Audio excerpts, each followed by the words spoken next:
I won't forget that morning, not if I live to be 100. I counted the men as they marched out of the yard. They'd hardly slept for weeks. We of the CID had slept even less, but the nightmare that kept us awake was all the same nightmare. That's why we weren't surprised when the commissioner asked us up to the conference room for a bit of a talk. He'd talked to us plenty, we knew that. It didn't help any to know what was ahead of us.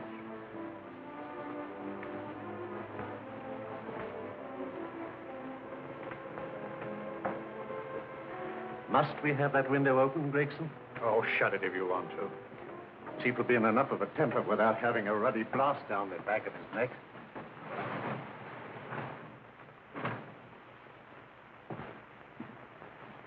Gentlemen, the commissioner. Stuffy in here. Be seated, won't you? Gentlemen, if you wish to know what able men you are, read any of the works of popular fiction that glamorize your achievements, but don't, I beg of you, read the daily papers. They might give you an inferiority complex. I hate to mention it, but we're confronted with a series of the most atrocious murders since Jack the Ripper. And in the meantime, the CID might as well be playing at shove halfpenny for all the good we've accomplished. Now look. Here, here, and here. Each of these red flags scattered through the city stands for a woman brutally murdered, a woman's terror, a woman's death agony. These are no ordinary crimes. These are the works of a fiend who kills first and mutilates afterwards. A ghoul who hacks off a part of his victim's body and carries it away with him, a loathsome souvenir of his butchery. 3 women murdered so far, and you haven't turned in one clue. You haven't given me one lead. Here you sit and wait for news of a 4th victim, with your arms folded.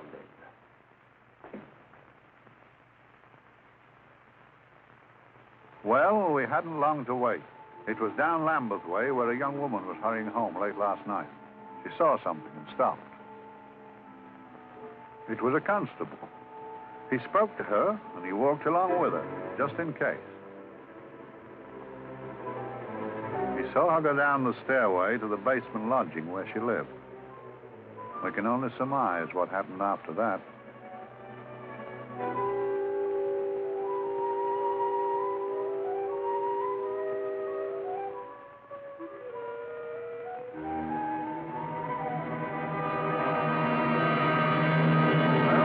My pride in my pocket and went to see the man who so often helped out Inspector Lestrade and myself in the past, Mr. Sherlock Holmes.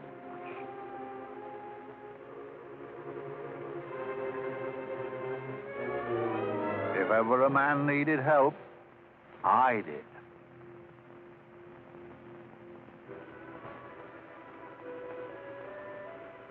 This makes 4, Inspector. 4 defenseless women here in the heart of London. And everyone with the right forefinger hacked off. Not hacked, Inspector Gregson. Cleanly, expertly severed. The work of a skilled surgeon. That's our only clue. Much about the age of my sister's girl. Is there no way of stopping this, Mr. Holmes? Yes. There's a way, somehow. The fiend that did this. I promise. I promise. We've nothing to go on. That's the rotten part of it. We can't get far without knowing the motive. Well, at least we know what the motives were not. It wasn't robbery, nor passion, thanks be, nor yet vengeance. Because they all came of totally unrelated families. Steady, Inspector, steady. Sorry, Mr. Holmes. I don't turn a hair when it's a bloke that can look after himself. A little slip of a thing like that. Yes, it's horrible. Come on, let's get a drink.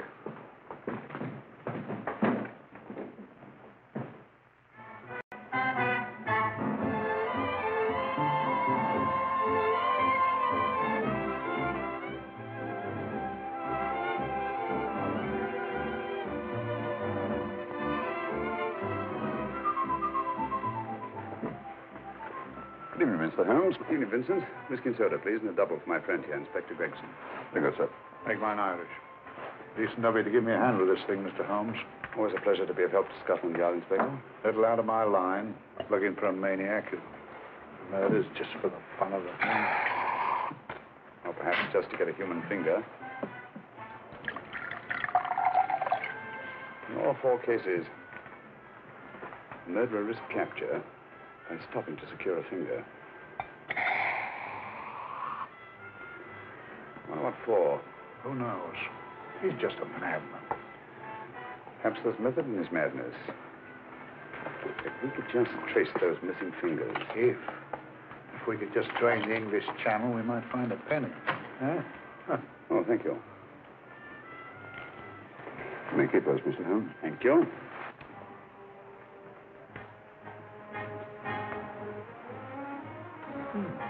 Sir George Fenwick, isn't it? Yes. Is that his daughter with him? Don't be so naive, Inspector. You know everyone, don't you, darling? Well, hardly. A week ago, I didn't know you. A week. How fast it's gone.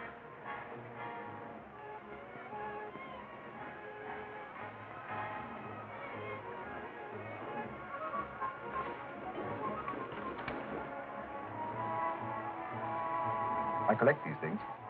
How very quaint of you. Shall we go? Yes.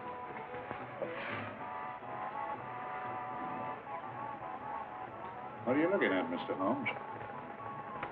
Looking at a very handsome woman. Not born to the purple, but giving an excellent imitation. Would you like to come to my flat for a nightcap? Lovely idea. Yes, isn't it?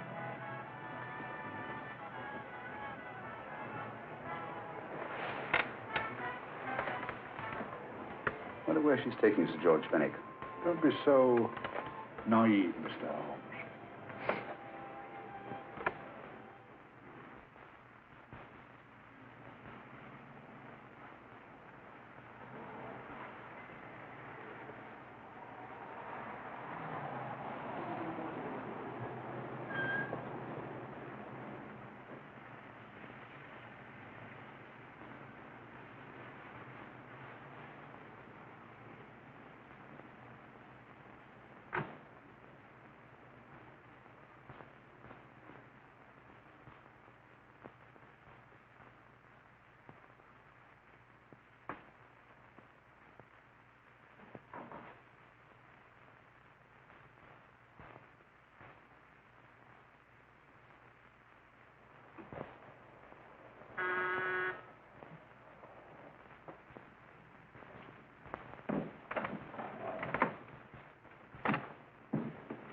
Good evening, Mum. Hello, Crandon. Any messages? No, Mum. Thank you.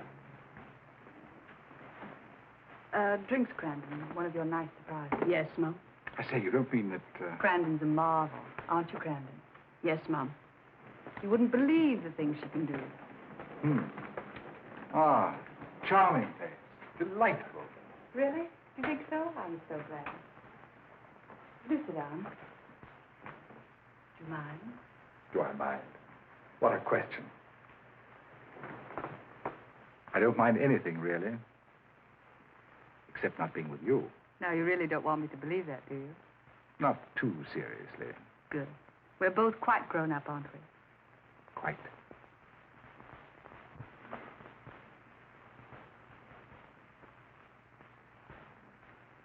You're a treasure, Crandon.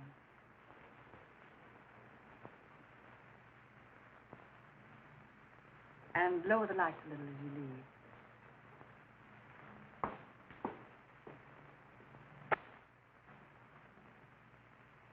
I prefer a more flattering light.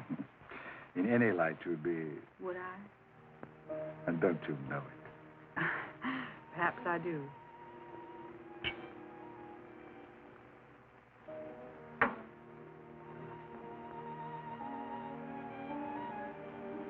Oh, that priceless woman. You wouldn't believe it, but she's absurdly romantic. She loves dreamy music, and she thinks that we... But we do, don't we? Do we? Well, it's rather soothing, restful. Yes. And we all need rest at times, like tired children who played too long. You've played with wooden soldiers, I suppose. Funny. Hadn't thought of that for years. Toy boats were my special joy. Anything I could set afloat anywhere. Like this. And this. Toy boats sailing into the Never Never Land. The land of beautiful dreams. Look. Look, odd, isn't it, how the light is reflected? Little specks of light that move and move. Like stars on a slowly moving stream. You know, Holmes, I'm very sensitive to atmosphere. No? Yes, I can tell by the feel of this room there's been a murder committed here. It may interest you to know, my dear fellow, it was the other side of that door at the foot of the stairs that the poor girl was murdered. If only I could find it. Find what? The one thing these unfortunate victims have in common that might give us a motive for these murders. There must be something. Another Jack the Ripper, if you ask me, a homicidal maniac. No, Watson. In the case of Jack the Ripper, there was one thing in common. His victims were all from one walk of life, living in the same section of the city. In this case, the murderer chooses his victims from all walks of life and from different sections of the city. No, my dear fellow, this is not the work of a homicidal maniac. It's something infinitely more sinister. You mean the creeps? What on earth are you talking about? Watson, I'm convinced that these murders are only incidental to some larger and more diabolical scheme. That may be, but why the severed fingers? The answer to that question, my dear fellow, is our only hope of solving these mysteries. Dear sister, I am so happy. I had such a lovely holiday at Brighton with you and Alf. And I'm looking forward to being with you again. Poor little thing. Sort of raises a lump in your throat. I can picture her sitting here happily writing this letter. And not bit realizing that she's shortly going to her death. Hello? Gregson?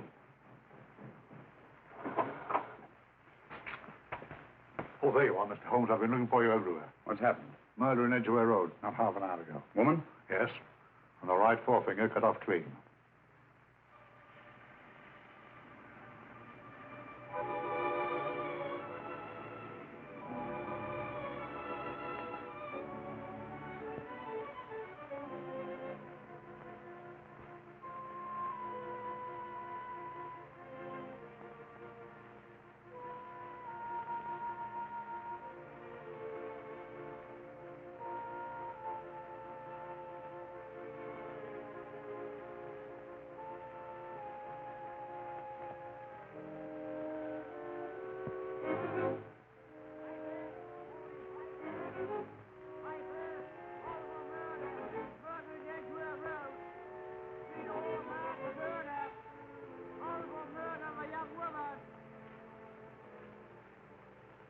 Papers!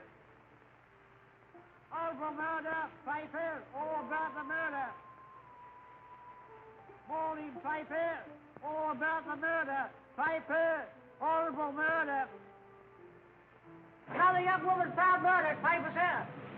Horrible murder, papers, papers, read all about it. Get your papers, murder in Edgware Road. Horrible thing, the murder.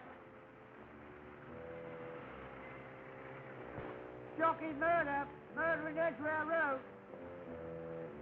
Horrible murder of a young woman. Read all about the murder.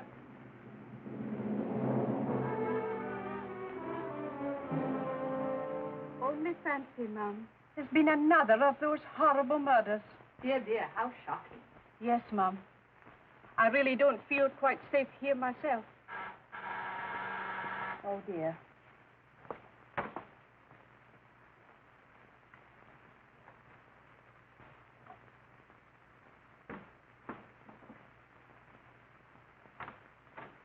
Why, Sir George! I must see Miss Marlowe at once. I don't know if she... I must see her. Where is she? Lydia. Why, Sir George, what is it? What happened?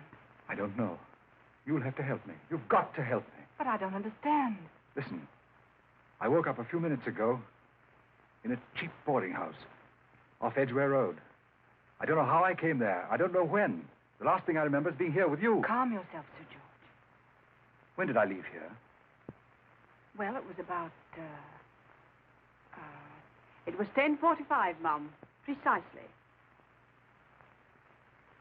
You seemed, forgive me, just a little distressed. Detached, not interested. I thought I'd said something to offend you. I don't remember.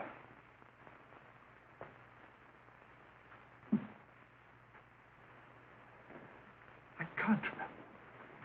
Tell me, has this happened to you before? Before? Well, there is such a thing as amnesia, you know. It was 10:45 when I left you. It was 9 this morning when I woke. Over 10 hours lost.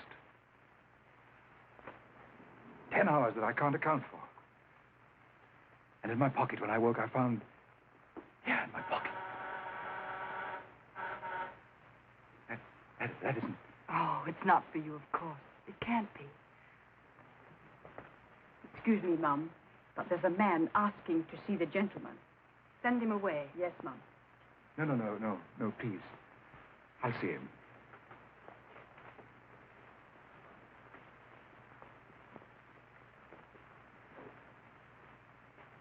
Well? Delightful room. Not much like the place you woke up in this morning. You followed me here? Yes. Are you a detective? Oh, no. Quite the contrary. Don't be afraid, Sir George. You know my name? Oh, yes. A very old and highly honored name. And being the bearer of such a name, and also a very wealthy man, I thought you might care to possess yourself of this trifle. Rather than let it fall into the hands of the police. It is yours, if I'm not mistaken. The initials, GF. Where did you get this? It came out of your pocket. I saw it fall, but you never noticed. You were very busy, bending over something with a knife. Then you put something in your pocket.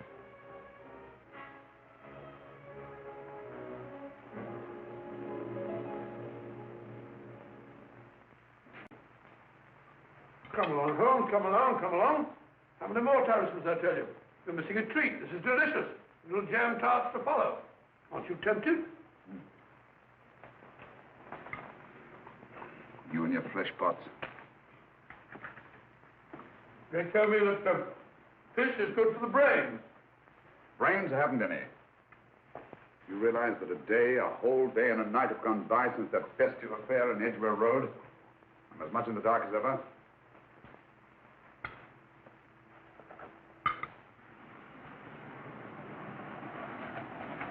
Hello, here comes a client, unless I'm very much mistaken.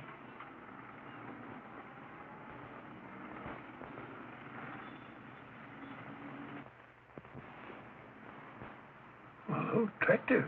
Very attractive.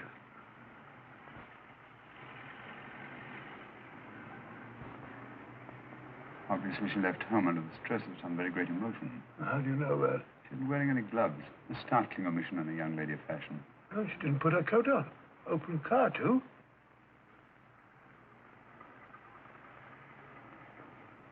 Furthermore, there's something in that bag she wants to show me.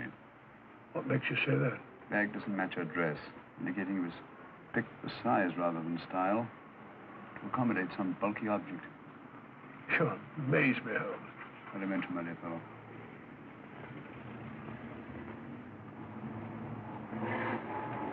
Well, that's interesting. What is? The cab, turning at the empty house. Wonder why he followed her here. Oh, wouldn't you? Quite possibly with glasses.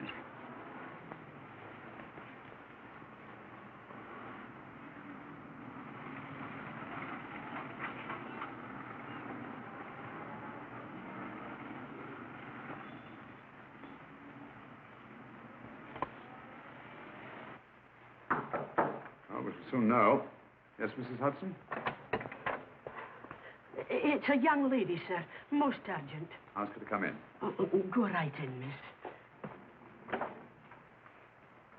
Mr. Holmes? Yes, this is my friend, Dr. Watson. How do you do? How do you do? Mr. Holmes, you must excuse me, please. Yes, well, won't you sit down? Come along. May I? It's quite all right. Thank you.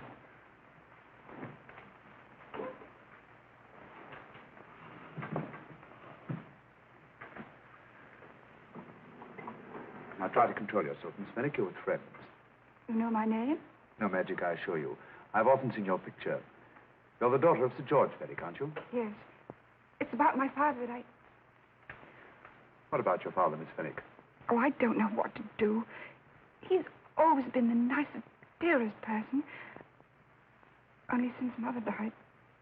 Yes, Mother, we know. So I didn't think anything of it when he was away all night before last. But he didn't come home until yesterday at tea time. Didn't come in for dinner at all. Just paced up and down in the library hour after hour. I begged him to let me in, but he wouldn't. Steady, steady. Now take your time. I couldn't sleep a wink last night. Then I started hearing things. Hearing things? What sort of things? I heard someone in the garden underneath my window. Then I saw a figure moving down the garden path. And I recognized my father. Stealing through his own garden like a thief.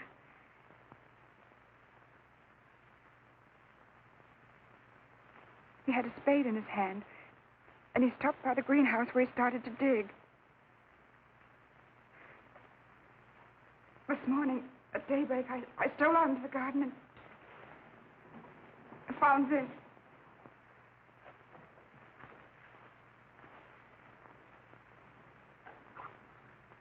A finger. A human finger. Bring up Scotland Yard, will you, Watson? Ask them to get hold of Inspector Gregson and tell him to meet us at once at George Fenwick's house, Kingston. Operator, get me Scotland Yard quick. Where's my father, Norris? He's still in the library, miss. Thank you. We'll see him right away. Will you come with me, please? Thank you. I got your message, Mr. Holmes. Yes, indeed. Dad, may I come in? Dad. Honey? He doesn't answer. You mind? Please do. Thank you. Watson, quick. Oh, Come along, no, my dear. no, no. Take charge, Miss Fenwick, please. Now, miss, please. Please come along with me.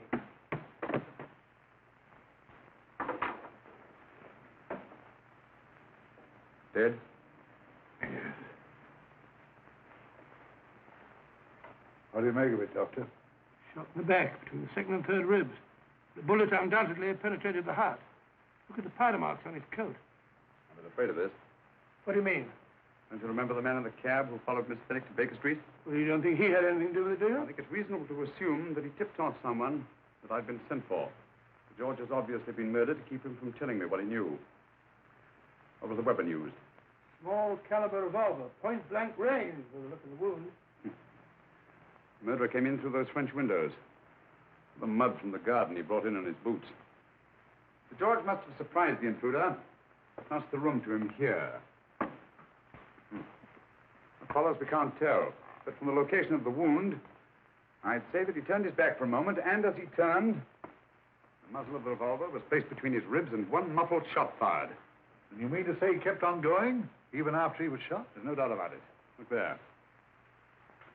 The trail of blood leads us back to the desk. Something Sir George was after. Something. I know. He was trying to summon help, Butcher. I don't think so, Watson. There's the bell pull by the fireplace. No, you'll notice from the trail of blood that Sir George made straight for this desk here. I wonder if there was something he was desperately anxious to get. Hello. His right hand's clenched. Perfectly natural. Death agony. The left hand lies open. Why only one hand clenched in the death agony? The right hand, the hand nearest the desk. Please note that. If Sir George took something off this desk, something so important that he spilled his last drop of blood to get it, I want to know what it is.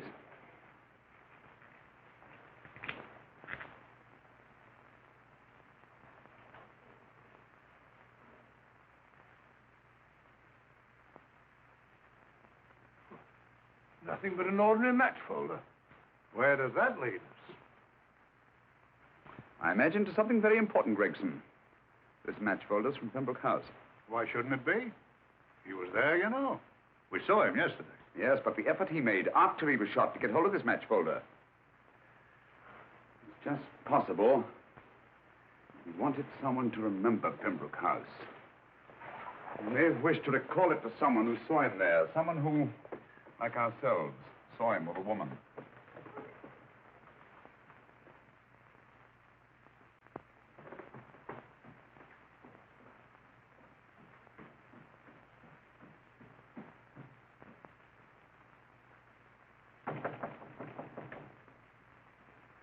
Come in. Oh, Dr. Watson, this came by hand for Mr. Holmes, not 10 minutes ago. Thank you, Mrs. Hudson. That would be the report from Mr. George's bank. What from Sir George? Oh, really? Don't you remember his daughter told us that he just closed his account? Had it looked into at once.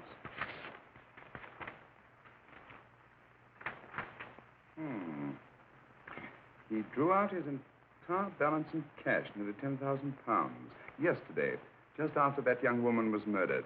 What does that suggest to you, Watson? That he paid it out to someone. Precisely. I smell the faint, sweet odor of blackmail. You don't think he paid it out to someone who saw him murder the McLean woman? Sir George never murdered anyone. But he did have that woman's finger, and he empty did have and pay out a lot of cash. That's the terrifying part about blackmail, Watson. The victim is afraid to fight the accusation, no matter how false. Once the accusation is made, his name is smeared, and sometimes his life is ruined. Well, Sir George didn't commit these murders. What fiend did? I rather think they're not the work of any one man. Oh, come, Holmes.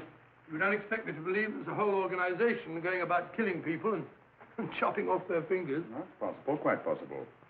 Well, whoever's behind all this thing must be out of his mind. On the contrary, my dear fellow, if my assumptions are correct, this little scheme has behind it the most brilliant and ruthless intellect the world has ever known. You don't mean Professor Moriarty? I do. Oh, steady, Holmes. You've got him on the brain. This is the third time in as many months you've suspected him of unsolved crimes. He's dead, you know. Is he? Is he? You know he is. He was hanged in Montevideo, well, over a year ago. I know that someone was hanged in Montevideo under that name. But I'll stake my reputation that Moriarty is alive and here, now, in London. Hello? Yes, Dr. Watson, wait a minute. Me? Oh, yes?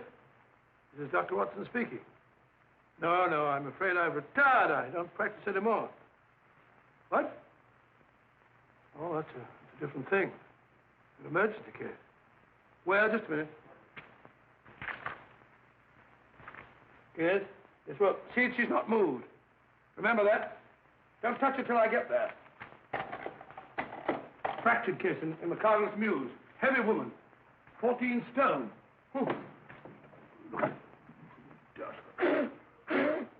14 stone.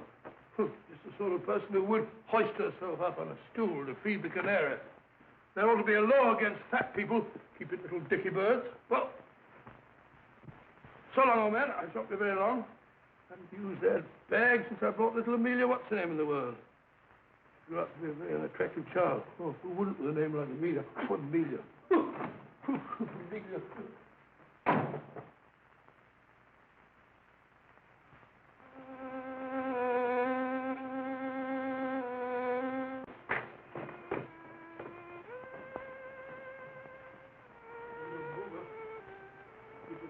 Stupid about that.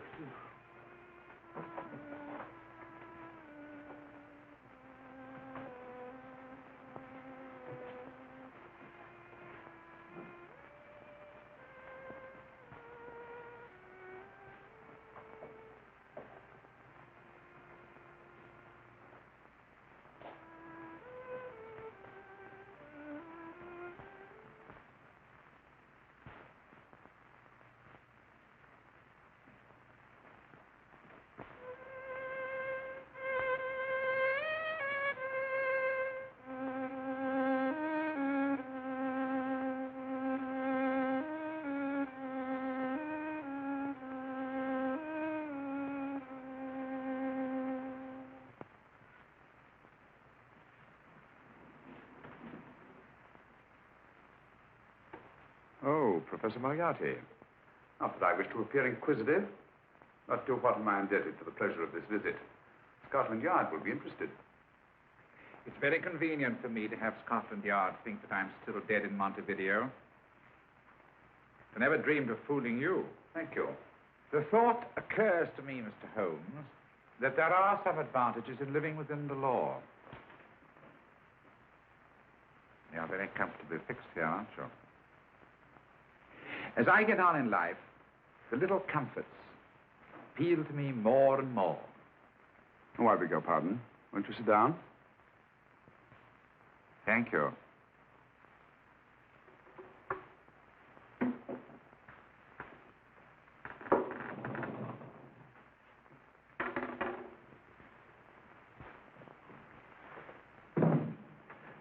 And now, Professor Moriarty, what can I do for you? Everything that I have to say to you has already crossed your mind. And my answer has no doubt crossed yours. Yes, final? What do you think? I shall not rest until you are hanged for the finger murders.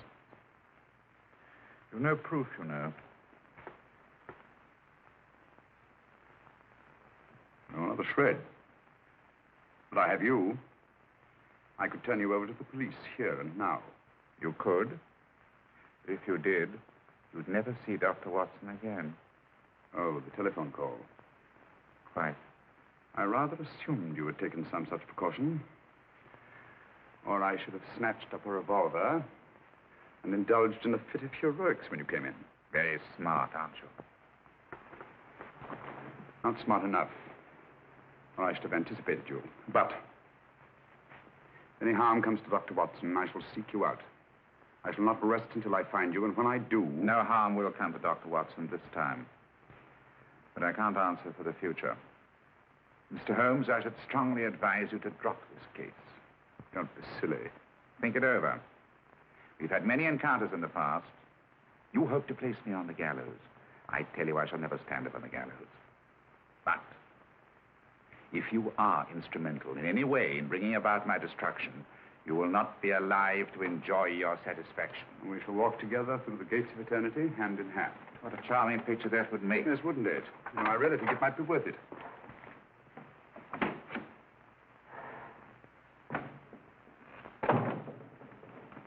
Shoelaces, Governor? Tuppence a pair.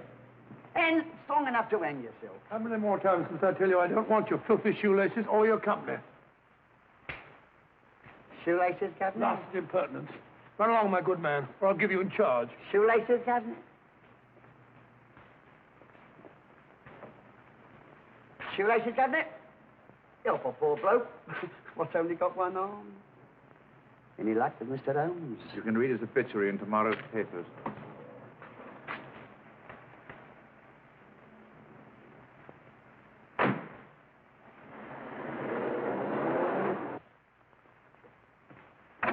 Oh, there you are, Watson. Come in. I was, just going out to look for you. Look for me, what for? Suppose you don't think I know my way about. Well, you're right, I don't. Blast all practical jokers anyhow. Know where I've been? On a wild goose chase. Exactly. There's no such number in McCardle's Muse. Some fool's idea of a joke. Did you see anyone? No, nobody especially. Only a whining old idiot selling bootlaces. Assistant beggar, wasn't he? Stuck to you like grim death. Huh? How do you know? Finally left you for someone who looked like better pickings. Someone, my dear Watson, was Professor Moriarty himself. What? Just called on me. Moriarty here and you let him go? But you must be out of your mind. Why? Well, he bluffed me into believing that he was holding a friend of mine as hostage. Friend of yours who? Oh, nobody very important, just a fat, lazy fellow. Medical man, I believe. Medical man? Do I know him? Yes, I think you do. A fellow by the name of Watson. Watson, never heard. Who, me? I'm afraid so, old fellow. Your street hawker's job was to do away with you in a certain contingency. And you let Moriarty go? Because of me? I had no choice. I can't afford to lose you, old fellow. Well, it's very decent of the old chap, I must say, but... well, I wish you'd nabbed him. We shall, never fear. I know the motive for the finger murders. All I have to find out now is the method used with the blackmail victims. Method? Yes. How does Moriarty get them to the scene of the crime? How does he plant those severed fingers on them? And how does he scare them into believing that they may have committed those atrocious murders themselves? Curious.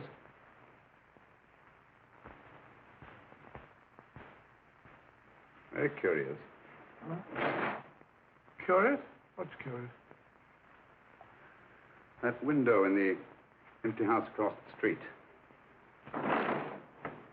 First floor front. Oh? What's wrong with it? It's open. Well, shouldn't it be open? Well, it wasn't open half an hour ago. I'll stake my life on that. Well, that's not our business. Let it stay open. I wonder if you'd go over, old fellow, and see what's the matter. Oh, trespassing. Against the law. Oh, well, I'll go myself. Oh, well, if you're going to put it like that, ridiculous waste of time. Think about shutting windows at this hour of the night. Yeah, you'd better take this torch. Well, take what?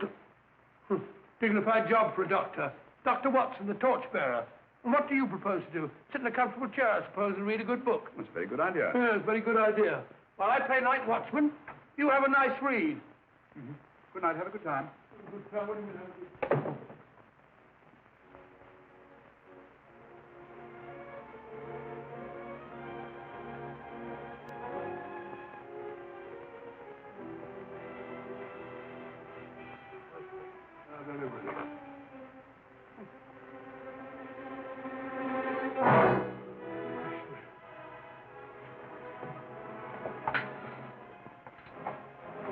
For? Oh, umbrella stand. Pretty little thing to keep about the house. Must have been a pet.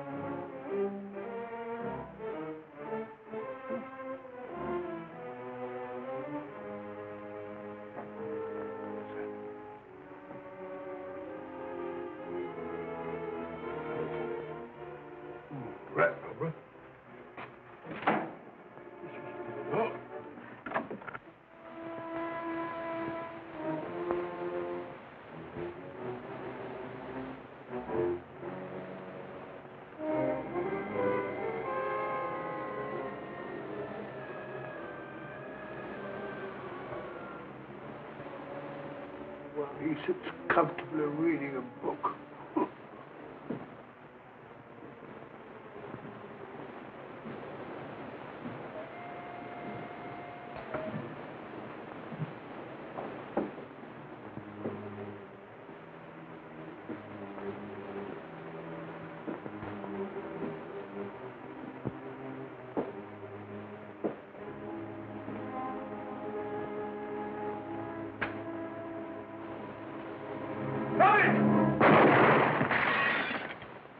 He killed Holmes! He killed Sherlock! Watson. You? But I saw him shoot you a second ago. Not me, my dear fellow. Merely the bust of Julius Caesar. Incidentally, you may have noticed that all through the ages, prominent men have prominent noses.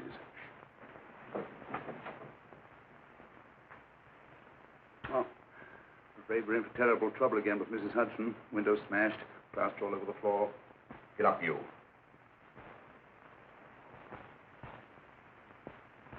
Corporal Williams, Middlesex Regiment. Discharged from the army as physically unfit. Yeah. Papers seem in order.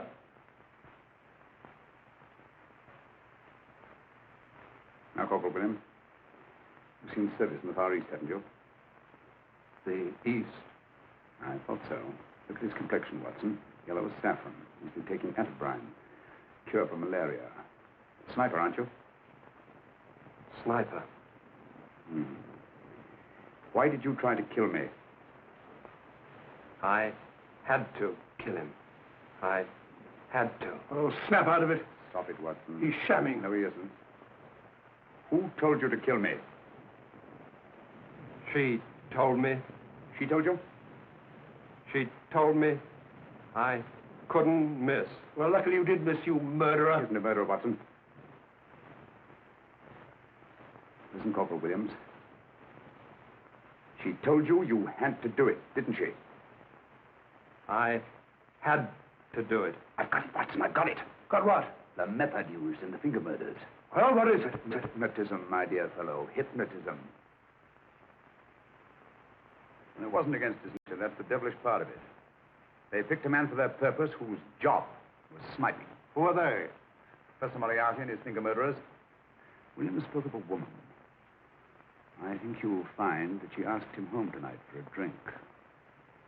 Nice quiet rooms, soft lights, music. You got it all pat, Mr. Holmes. What's the lady look like?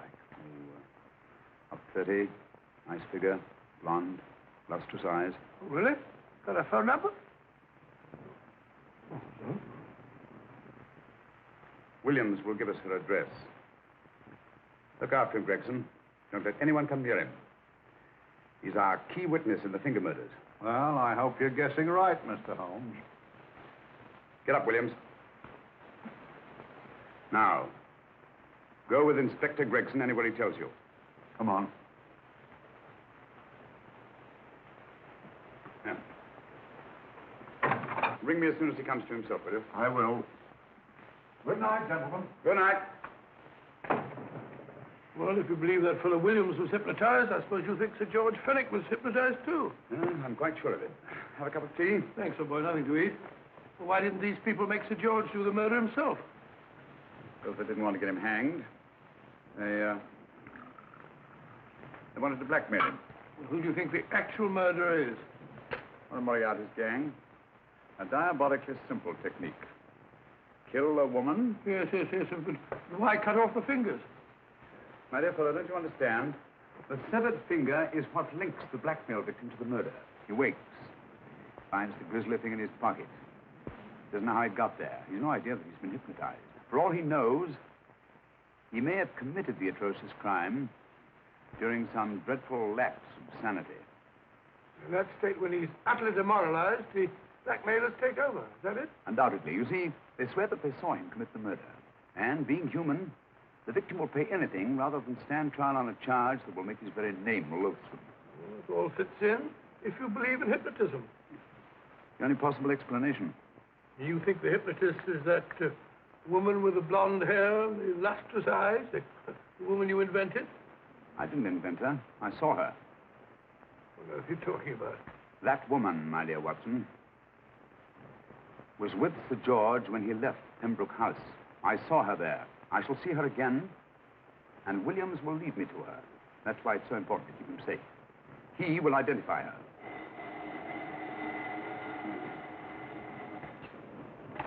Well? Yes? Inspector Gregson? What? Well, get every constable in the district. Yes, I'll be over at once. What's happened, Holmes? Williams is missing. Great Scott! Come on.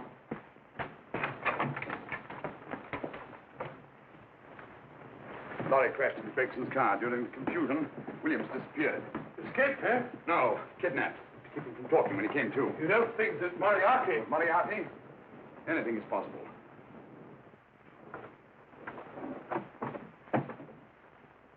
Williams!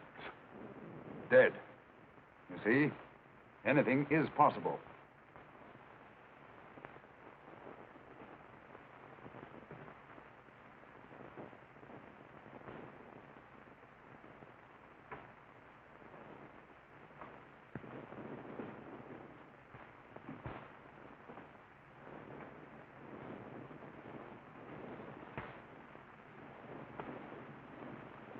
Oh, good morning, Professor Moriarty. You startled me. I'm dressing another darling, a dear little nurse. Is there anything wrong with your finger? Just a splinter. Nasty thing, splinters. Most trying. One can't be too careful, but I'll get it out for you. I have the very instrument to help you. Sharp enough to split a hair. Put those tools away until they're needed. But they're not tools, sir. They're instruments. Put them away. Is Lydia in? Yes. But really, you should let me. Get dressed. Holmes and Watson just left Baker Street for the Mesmer Club. Mesmer Club? The meeting place of all the top hypnotists in London. Do you suppose that Mr. Holmes is onto our method? If he suspects, it's merely a suspicion. It's our business to see that it ends there. I hope you're right. Williams passed away before he could talk, remember? What do you want me to do? Go to the Mesmer Club, meet Holmes, and induce him to come back here. Isn't that a bit dangerous? Every meeting with Sherlock Holmes is potentially dangerous. However, you say he didn't see your face at Pembroke House. And how would you suggest I get Mr. Holmes to accompany me here? Kidnap him? Oh, no. Holmes has one weakness, his insatiable curiosity. If you can arouse that, you can lead him anywhere. It's up to you to take advantage of any opportunity that may arise. This way, please, gentlemen. I'll tell Dr. Onslow that you're here. Thank you. And this is the Mesmer Club. If you ask me, hypnotism is a lot of mumbo-jumbo. Oh, come now, Watson. As a medical man, you must admit that hypnotism has its place in modern science. That may be, but 90% of hypnotists are crooks of the worst kind. Nothing more than a lot of charlatans exploiting weak-willed morons. Ah, Dr. Onslow, I believe. Happy to meet you, Mr. Holmes. Your brother Mycroft suggested I might be of help to you. He's a valued member of our little group of charlatans and crooks. Beg your pardon, sir. I didn't know you were listening. Behind the curtain. My friend, Dr. Watson. Oh, delighted. Oh, good. I wonder now. You see, we're in the midst of a little experimental session at this very moment. If you'd care to join us. Certainly, That'd be very instructive. Oh, well, will you follow me? Thank you. In treating his patients. But today, the therapeutic value of hypnotism, as we now call it, is conceded by innumerable physicians. Especially is its value in surgical cases where the administration of local or of general anesthetic is inadvisable. Inadvisable poppycock. For the sake of latecomers, I may say that I have placed this subject under profound hypnosis. In this condition, he can feel no pain, even under applications which normally would be excruciating. Excruciating? You excuse me, please. Carter, you are having a peaceful sleep. You feel nothing. Your arms and your hands are without sensation. Mowbray, the long needle.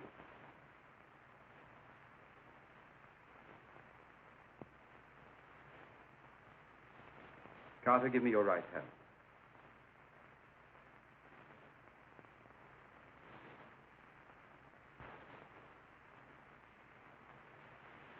As you observe, the needle has been thrust completely through the subject's hand.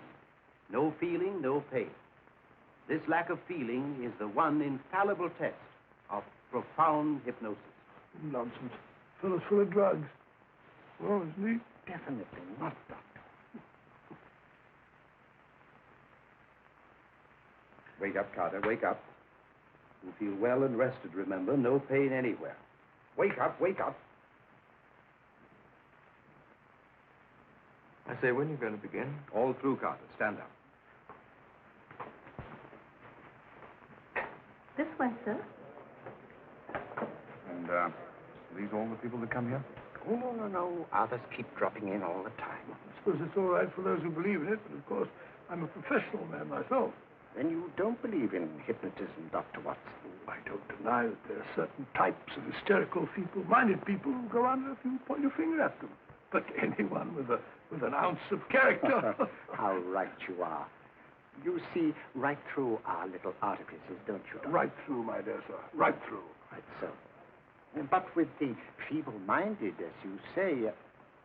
excuse us, Mr. Holmes. Certainly. Step over here, won't you? Certainly, sir. Anything to oblige. Let me show you how easily we charlatans take advantage of them. Now, sit down, Doctor. Now, we set a thing like this in motion. It's wonderful, the attraction on the feeble-minded, of course. The continuous motion, if they just let themselves follow it. Of course, you could stare at it till doomsday, Dr. Watson, with no effect at all. still, it might make you a little drowsy, like the white ribbon of road at night when you're driving. The rhythm is smooth, unbroken, and the road goes on and on, round and round, always the same, winding and winding. And you're drowsy, you're tired. Let the road come into you, as it were. The long road, the smooth road, the road to sleep. Sleep.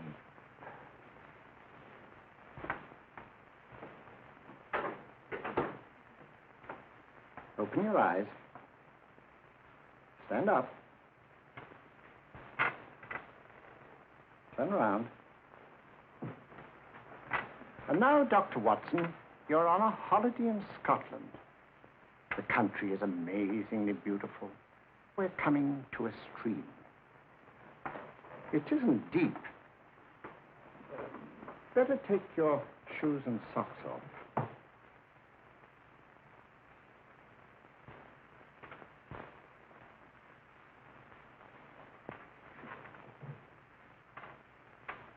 Roll up your trouser.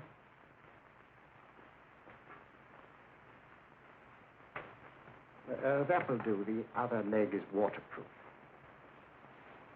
Turn around. Mind the pedals.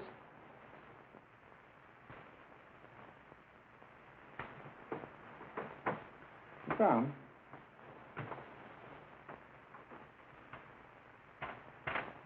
Wake up now.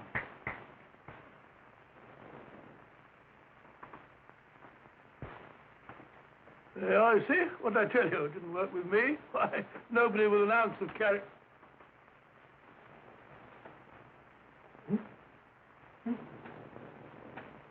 I think you'll need these.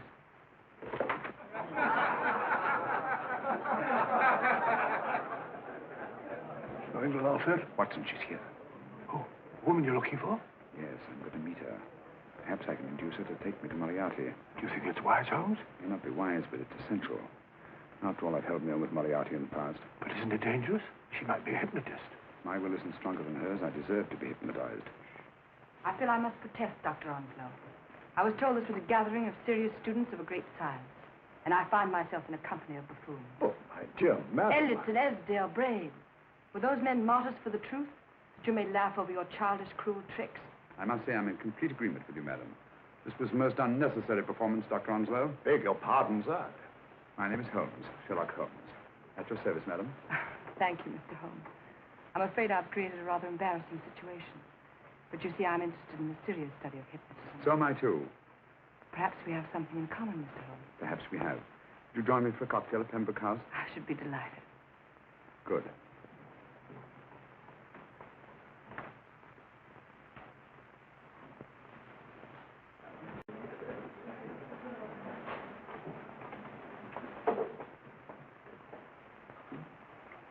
Thank you. I didn't know there was such a pleasant place in London. It was so nice of you to suggest our coming here. I thought a little pick-me-up would do us good. You mean you thought I looked... I like the way you look. Thank you. I suppose I did lose my head a little at the Mesmer Club. But you see, hypnotism is almost a religion with me. I know so well what it can do to help, heal. And I can't bear to see it used for trivial purposes. I know very little about it. That's why I went to the Mesmer Club. You see, I'm rather puzzled just now with the case that I'm working on. How fascinating. Tell me about it. The murder of Sir George Fenwick. Fenwick? Who's he? Quite a well-known figure. Odd now I come to think of it. Last time I saw Sir George was here at Pembroke House. Strange. Yes, isn't it? He was sitting, I believe he was sitting at this very table. Cigarette? Thanks. Do go on. There was a charming lady with him. He was lighting a cigarette.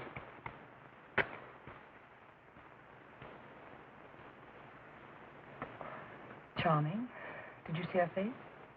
No, worse not. Merely her back. How unenterprising of you. Yes, wasn't it? Afraid I'm getting a little older. I shouldn't say so. That's nice of you. Still, the first time in my life, I've got hold of a case that's beyond me. I'm actually losing sleep over it. You know, Mr. Holmes, I believe I could help you. Really? I should be very grateful. You're amused. Yeah. Really skeptical. How would you go about it? I've used hypnotism more than once in healing. Not for profit. I'm not a professional. But I do think I could help you. If you care to... I can't think of a pleasanter experience.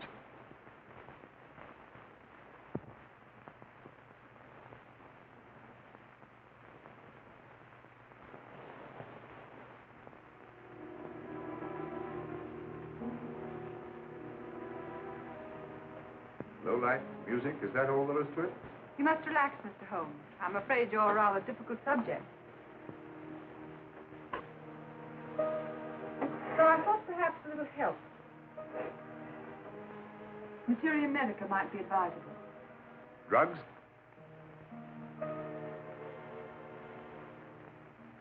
No, I'd rather not, if you don't mind. As a matter of fact, I'd rather not myself. But Schrenknoff, who practiced in Munich, you know, believed it the best means for difficult subjects. Do you mind? Well, as a matter of fact, I don't approve of sedatives. Just as you wish. We don't have to go on with this at all, you know. Wait a minute. Wait a minute. All right. I'll take a chance. It's really quite harmless. What is it? Cannabis japonica, an oriental soporific. You'll need water.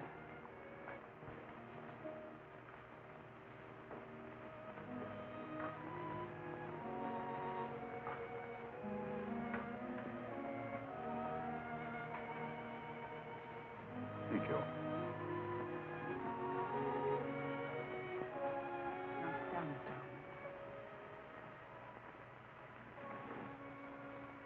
Holmes. You'll feel yourself growing drowsy. Don't fight it. Give in to it. Because you do want to sleep, you know.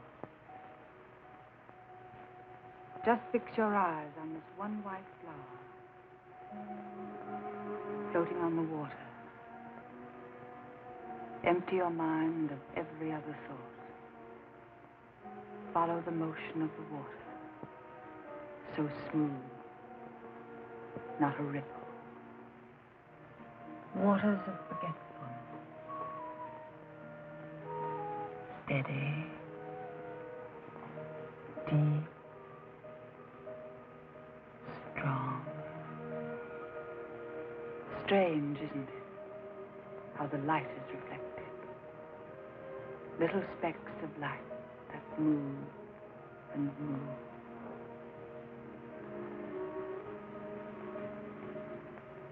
It's restful here. It's peaceful. It's friendly. And you're very close to finding what you're looking for. You'll find them soon now. The guilty ones. When you're rested, gentle waters closing over you. Steady, deep, strong, drawing you down, down, down.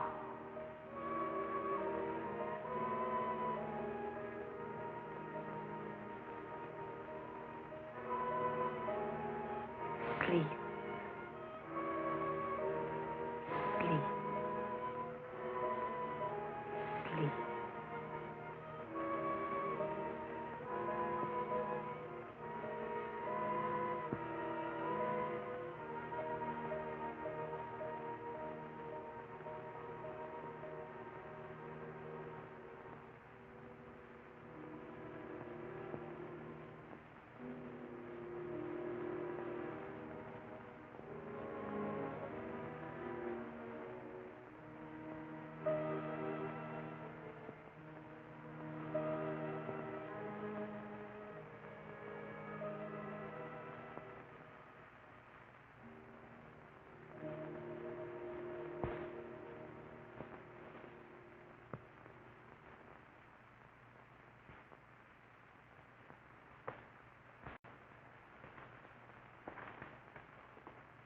Here he is, Professor Moriarty.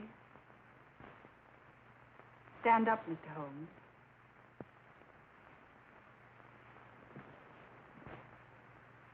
Open your eyes. Face this way. Are you satisfied? We are dealing with a clever man. He may be shamming. There's just one infallible test for profound hypnosis. You ready, Dr. Simnel?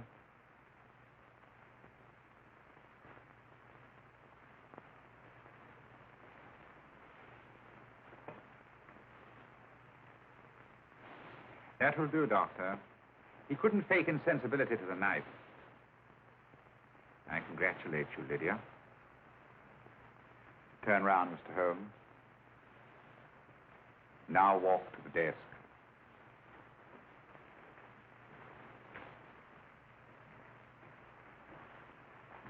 Sit down. Take that pen and write what I tell you to write. I have at last found a case which I cannot solve.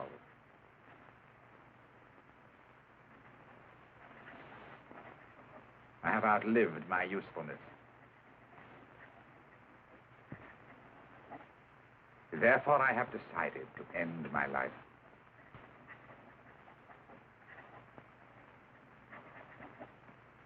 Sign your name. Now blot it.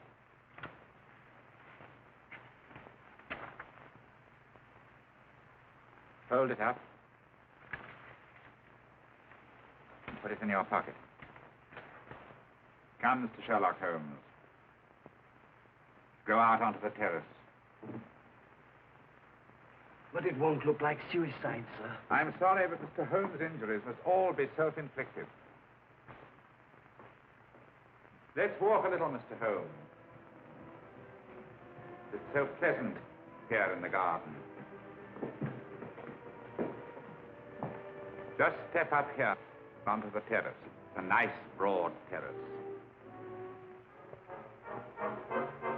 Now turn to the left. Walk slowly to the end of the terrace.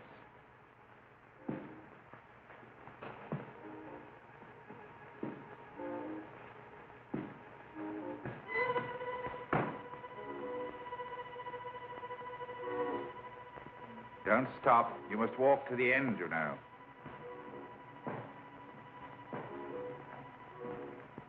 The end leads to an open doorway. You can pass through it in perfect safety. In the room beyond the doorway, you'll find what you've been looking for. Must you drag this on?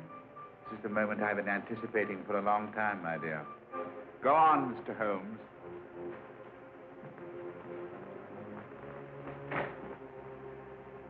Through the open doorway, you will find the man responsible for the finger murders and the death of Sir George Fenwick. Professor Moriarty. Holmes! Stand still. What a beautiful view, Watson. I'm quite enjoying it. No, you're not. You're hypnotized. You're under a spell. Stand still. Don't move. Steady, Holmes. Steady does it. Stand perfectly still where you are. Nonsense, Watson. You don't know what you're doing. Of course I know what I'm doing. You mean you're not hypnotized? Certainly not. Then get off the wall, you idiot. Oh, look out! Oh, what were you doing up there? Holding the fort until you arrived. What kept you? Oh, I ran into a spot of trouble on my way to Scotland Yard. I was arrested for exceeding the speed limit. Your luck seems to hold, Mr. Holmes. I'd hardly call it luck, Professor. You see, I substituted a drug of my own for the one that this dear lady pressed on me. You are clever, aren't you? A drug that, although it leaves the subject conscious, renders him quite insensitive to pain. That accounted for my lack of reaction to Dr. Simnel's knife. Well, Gregson, quite an impressive haul. Even Inspector Lestrade himself couldn't have done any better. Thanks, Mr. Holmes. Take him away. All right, put her in the van. I was right, Mr. Holmes. You are a difficult subject. Thank you. And now, Professor, our score is settled. Au revoir until I see you on the gallows. The rope has not been made that'll go around my neck. Come on.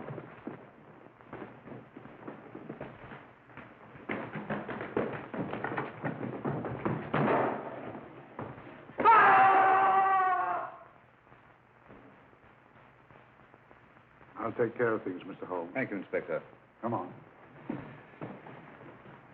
An evil man, Holmes, but what a horrible death. Better than he deserved. What are you thinking of? I'm thinking of all the women who can come and go in safety in the streets of London tonight. The stars keep watch in the heavens. And in our own little way, we too, old friend, are privileged to watch over our city.